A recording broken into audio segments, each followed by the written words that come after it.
All right, so I'm working on a window here. The sash, the wood sash it's no good. It's too rotted out. So I just ordered a new window for here. It's a custom order. It's 28 by 78 high. Okay, over here you can see I removed the weights. These weights right here. They sit in this gap here on both sides. So I'm gonna have to frame a 2x4 in there to eliminate that gap. That way I can plaster all the way up as close as I can to the window frame.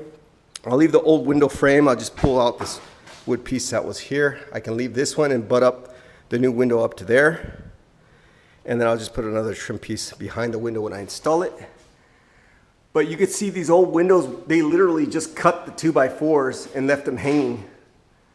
They didn't put any headers up there or anything. So I'll show you what I'm gonna do just to beef this up. And actually they put this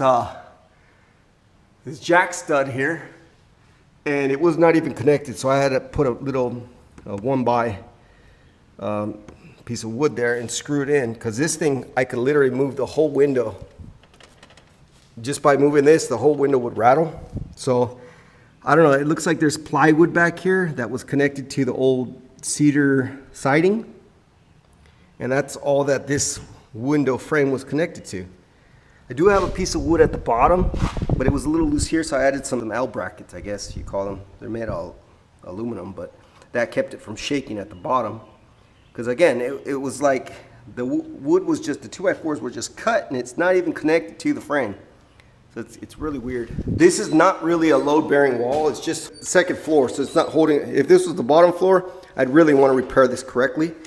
But since it's not very load-bearing, it's just kind of, you know, the second floor, there's not much weight on it. So yeah, so I cut this piece here. I had to cut the 2x4s a little bit, and this is gonna go in there like that.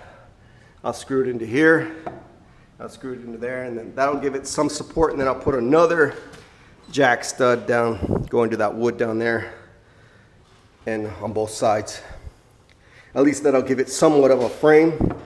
And the hardware that I pulled out, this hardwood here, was from 1890, so it's at least from 1890. That's 134 years. So, I mean, the window was fine since then, but just want to give it a little more reinforcement. And I'll show you in a little bit how it looks afterwards. But it's a lot better than just leaving it open, because this is not very strong here. And there we have it. It's a little bit of a header. I know the header is supposed to be this way, but this is better than nothing. I got a screw here, screw there, and a couple screws from going up into this brace here. That should be a lot better than it was. A lot better, because it didn't have nothing other than this little brace going here to this one stud here. I'm surprised this plaster didn't crack here. Well, there was a crack here actually, so probably because of the movement of this looseness of this wall here caused it to crack. You can see the crack that went up here. Next stud, a couple jack studs, and we'll see how that looks. All right, here it is. I'm finished. So I got these screwed in close to the door, to the window jamb. Same here on this side, there's like a 1/4-inch gap. That's okay. I'm gonna put some spray foam in these gaps on both sides. So that'll beef up the window so this thing doesn't rattle when it's windy. It's actually windy right now, and I don't hear anything. So next, I'll go and get some new lath, and I'll run some lath going across so I can replaster all the way up to the window sill and the window frame. So I gotta go cut some of these down, put some new lath, cut them all so I can get this all patched up, and I'll show you that in a little bit. All right, put some fiberglass insulation inside these big gaps here. Then I got a can of spray foam and got the smaller little gaps here around the wood. That just keep any wind that's getting inside the walls, keep it from coming out of this trim wood, the wood when it's mounted. This house doesn't have any insulation. It has bricks inside the walls as insulation, so it's very poor, so this will help some. Now I'll put my lath boards back up, got a wood lath, screwing them in on both sides so it's super strong. You can pick up this mesh wire. This is sold at Home Depot in the building materials department. and you can staple these on there. I just don't have enough of this, so I just happen to have wood lath sitting around. But this works really good, if not better than the lath itself. All right, so there it is. All the lath in place, ready for plaster now. There's one step before this. I gotta go and vacuum it and brush it all out, clean it all up, and then put some glue there. Some Quikrete glue. That way, if there's any dust on there, it adheres to it. And then I can put my Structilite plaster base, and I'll work from there. But that's where I'm at. And that's how I cover up the pocket holes where the weights go on this old window. This house was built in 1867. That's how old it is. And so if you want to get rid of the weights in the window,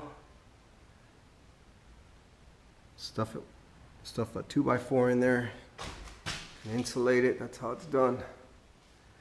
And then put the lath back on so you can plaster it back the way it was. So you still have that old plaster, but with a new vinyl window.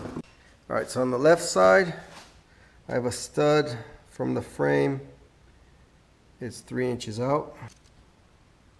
Or if you measure off the wall, you got a stud 5 inches on center from the wall and 7.5 inches from the wall on the center of the stud.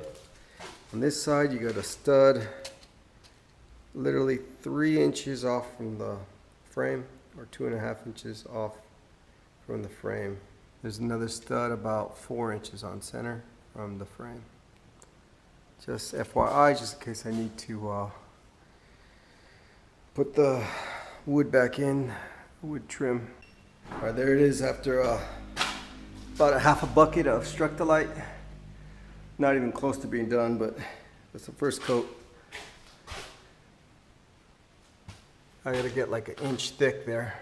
Not even a 1/4 of an inch. All right, there's second coat. It's probably gonna need 1 more, maybe 2 more.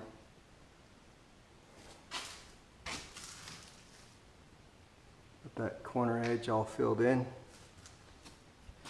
I used a corner tool, one of these. Run it down there.